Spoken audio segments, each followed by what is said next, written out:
Hey everybody, welcome to Shooting the with Yankee. As usual, I'm Yankee, so let's start shooting. Tonight's topic is, what's the most accurate handgun? Out of all the handguns you've ever shot, or the handguns you own, or have just seen, which one do you think is the most accurate? You can either come at it from, this is the most accurate handgun in my hand that I've ever shot, or you could approach it from, this is the most inherently accurate handgun. If you put it in a vise, it'd make the tiniest group on a target. I want to hear, what do you think is the most accurate handgun? Because accuracy is important. You know, it's not always who shoots first, it's who hits first and hits properly first. That's why sometimes it's better to be a little slow and a little more accurate than to be fast and haphazard. So an accurate gun can mean the difference in a self-defense situation. Now, as to what gun is most accurate, well, a lot of people are going to have differing opinions depending on how, they shoot that gun, how often they train with that gun, etc. But if you're just looking for inherently accurate guns, a high quality 1911 is hard to beat. Especially one of the most accurate guns I own is my 6-inch 10 millimeter Bruin 1911 from Dan Wesson, because here's the thing, the trigger is like breaking a tiny little piece of glass, like the size of a toothpick.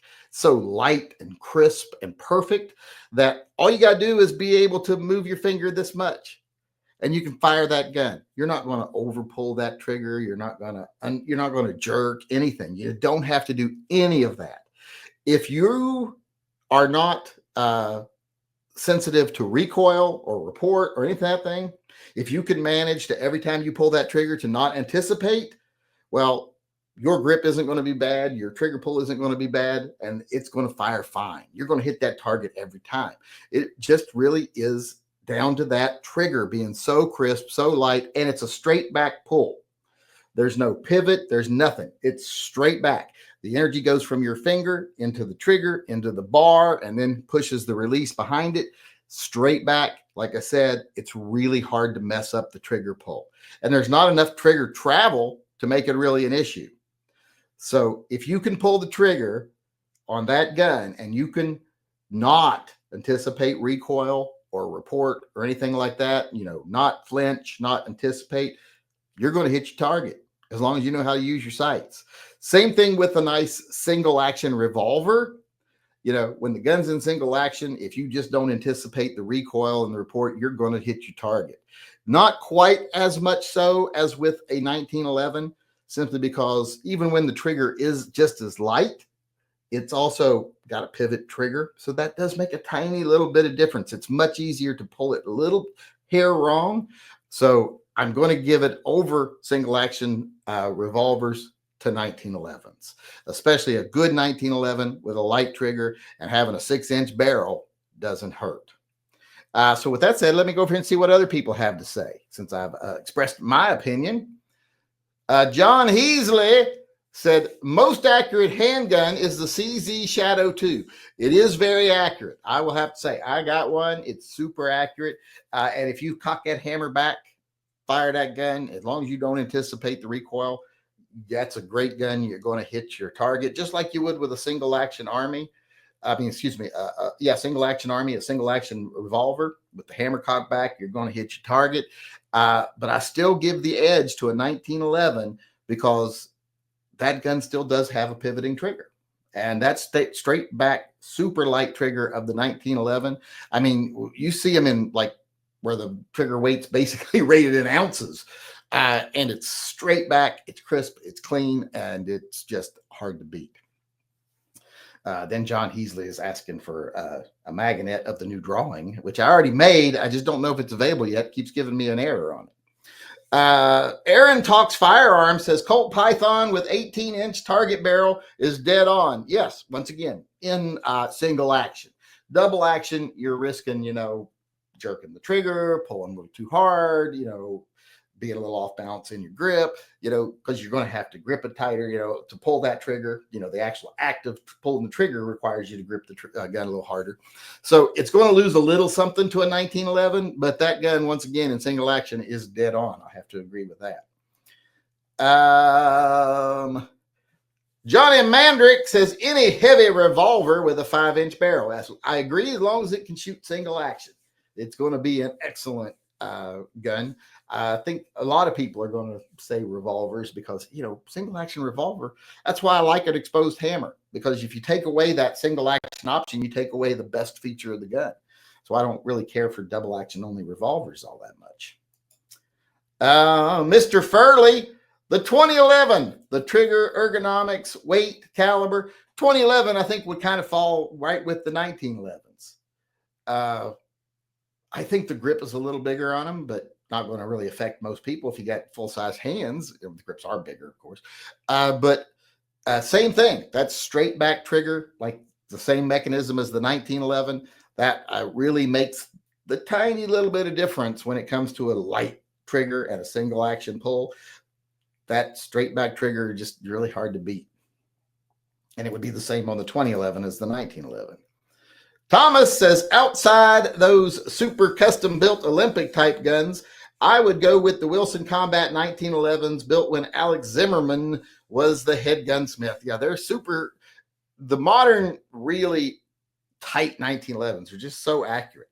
They're custom fit by, CNC and great to where they're down to the microns. They measure the differences, and those are super accurate. Now, if you've got a 1911 from World War II, that rattles like a can of pennies when you shake it, it's probably not going to be as accurate, but still going to be super easy to shoot it as accurately as it can. But it wouldn't be as accurate as the modern ones. Micah D says my 6-inch 686 Smith & Wesson bought in 1993. Oh, that should be a very accurate gun. Once again, pull back that single action trigger, lock it in place, pull that single action trigger, and you're ready to go.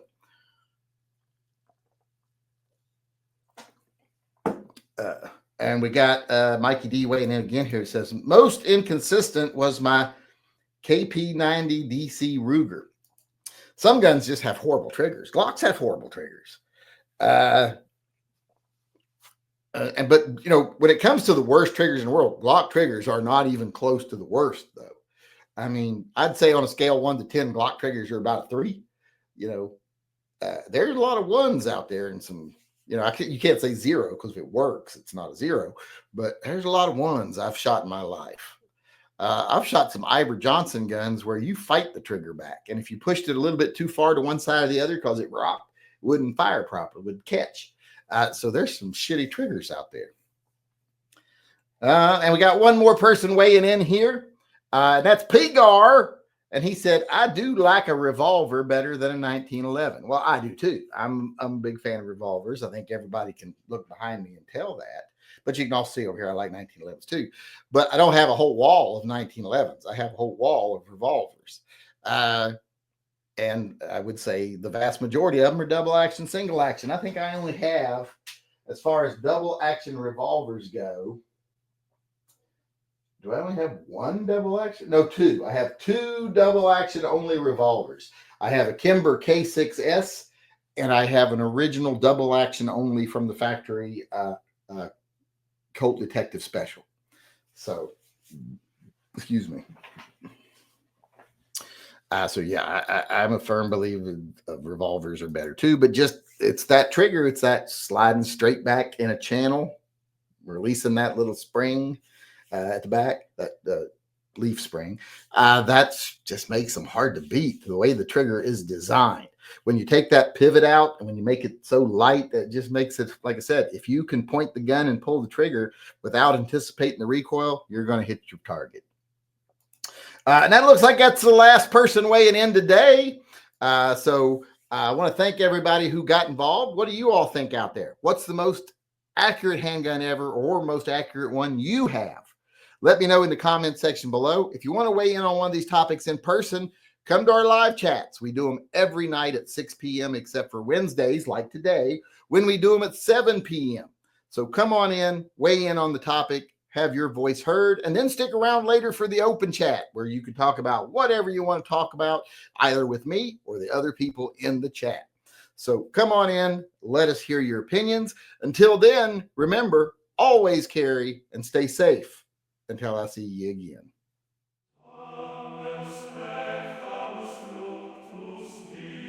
no school.